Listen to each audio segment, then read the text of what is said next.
नमस्कार दोस्तों, मैं सुधीर खांडेकर आपका मेरे यूट्यूब चैनल सुधीर व्लॉग में स्वागत करता हूँ। और आज की जो कहानी है वो एक बड़े महानगर में एक मल्टी स्टोरी बिल्डिंग बनने की कहानी है, जिसमें कि बहुत से आसपास के या दूर से भी आए हुए मजदूर और उनके बच्चे, उनके पूरे परिवार उस मल्टी के बाहर अपनी झोपड़ियाँ बना के रहता था और मल्टी का काम चल रहा था।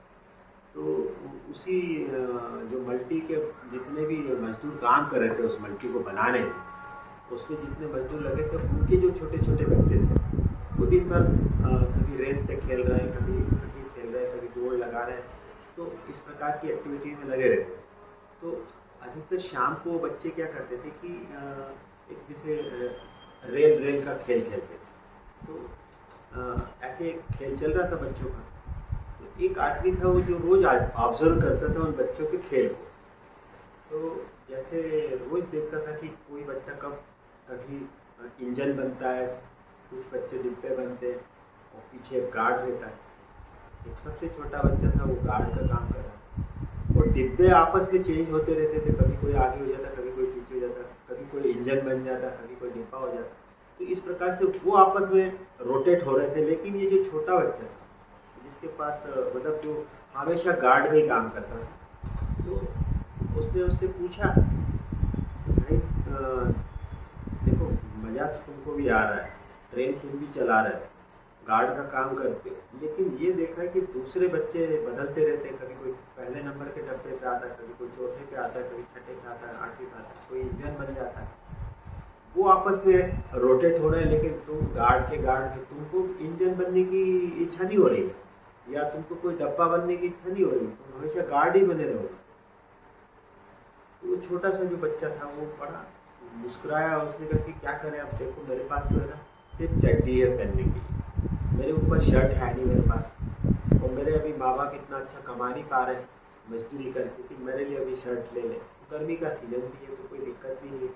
अब शर्ट नहीं है तो आप पीछे वाला बच्चा क्या पकड़ेगा, तो मेरे पीछे पकड़ने को कुछ नहीं है, इसलिए मेरे लिए तो गार्ड बनना अनिवार्य ही है। लेकिन ऐसा नहीं कि मैं गार्ड बन के कोई परेशान हूँ या मुझे कोई दुख हो रहा, नहीं बिल्कुल नहीं। मुझे तो खेल का आनंद आ रहा है, चाहे इंजन का डिब्बा बन जाओ, चाहे इंजन बन जाओ, चाहे जो बन जाओ, लेकिन गार्ड के रूप में भी मुझे खेलने में बड़ा आनंद आ रहा है, क्योंकि कम से कम खेलने तो मिल ही रहा है।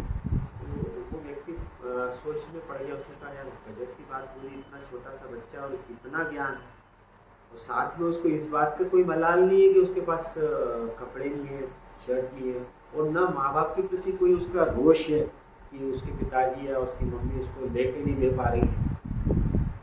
तो दोस्तों, कहानी के पीछे का जो मकसद है वो ये है कि हम लोग हमेशा जो हमारे पास नहीं रहता है उस पर हमारा फोकस होता है, जो हमारे पास है उस पर हमारा कभी फोकस नहीं। जैसे हम देखते हैं हर व्यक्ति को क्या रहता है, किसी का कद छोटा है तो बड़ी दिक्कत, रंग सांवला है तो दिक्कत, कम इनकम है तो दिक्कत, पड़ोसी की बड़ी कार है तो दिक्कत, पड़ोसन का हार है तो दिक्कत। मतलब आप हमेशा कंपैरिजन में जीते हैं, और कंपैरिजन में वो जीते हैं जैसे जीते हैं जिसमें कि जो चीज़ की कमी आपके पास है। तो कहने का मतलब यही है कि अगर हम अपने आप को पॉजिटिविटी के साथ लें और जो हमारे पास है उस पर अगर हमारा फोकस है, दोस्तों ज़िंदगी बदल जाएगी।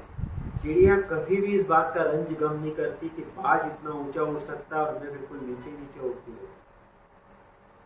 पशु पक्षी हो चाहे वनस्पति हो, सिर्फ इंसान को छोड़, जानवर हो, उनमें कोई कंपटीशन नहीं है एक दूसरे को, किसी को किसी से कोई लेना देना नहीं, सब अपने आप में स्वस्थ है, मस्त है।